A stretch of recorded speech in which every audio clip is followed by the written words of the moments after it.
شعبه کودکانه بیمارخانه مرکزی ناحیه عبدالرحمن جامی که تا این مدت شرایط ناگوار طبی داشت پرره برقرارسازی و از تعمیر خوش‌صفت برآورده شده است و با تجهیزات حاضر زمان طبی مجهز گردیده است. در گشاده‌شوی شعبه مذکور مسئولین ناحیه، رئیس کمیته اجرایی حزب خلق دموکراتی تاجیکستان در ناحیه و کارمندان ساحه تندرستی اشتراک داشتند. از تعمیر و تجدید شعبه کودکانه دیدن نموده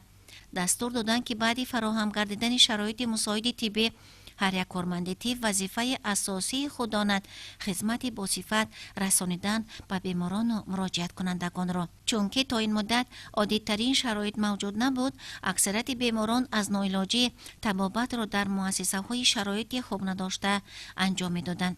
اشتراکداران از حجره‌های بستری کنانی بیماران دیده نموده، بار دیگر کارمندان ساحه را موظف نمودند که سطح و صفت خدمت رسانی را به کودکان جانناک سازند. بلند برداشتن سویه کسبی برای طبیبان مهم و ضرور بوده و طبیبان در نزد خود مقصد گذاشتند که تکمیل اختصاص نمایند و با پیشرفت طب معاصر اصولهای نوی طبابت را به بیماران انجام دهند.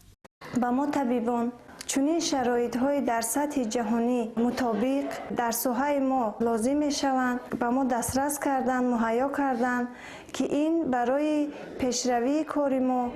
برای بهتر نمودن سلامتی خصوصا کودکان، برای پیشرفت ساحه تندرستی به حد لازم است با ما مهیا کردن میندارگی خود را میرسانم. از صحبت با کارمندان مؤسسه طبابتی برمی آید که در واقع سالهای صاحب استقلالی مملکت توجه حکومت جمهوری بر رشد ساحه تندرستی نظررس است و طی 2 سال آخر 80% شعبه های بیمارخانه مرکزی ناحیه عبدالرحمن جامی پرره از تعمیر برآورده شده و شعبه کودکانه که چون دیگر شعبه ها احتیاج به برقرارسازی داشت سیمای خود را دیگر نمود که این هم باشد برای پیشرفت ساحه طب سالمی کودکان و ساکنان نگرانیده شده است. بعد از تعمیر خوش‌صفت برآوردن شعبه کودکانه در بیمارخانه مرکزی ناحیه عبدالرحمن جامی، کارمندان طب در نزد خود مقصد گذاشتند که برای پیشگیری از بیماری‌های سیریاتی که در 4 فصل سال کودکان با بیماری‌های شدید راه نفس، التهاب شش‌ها و یک قطار بیماری‌های دیگر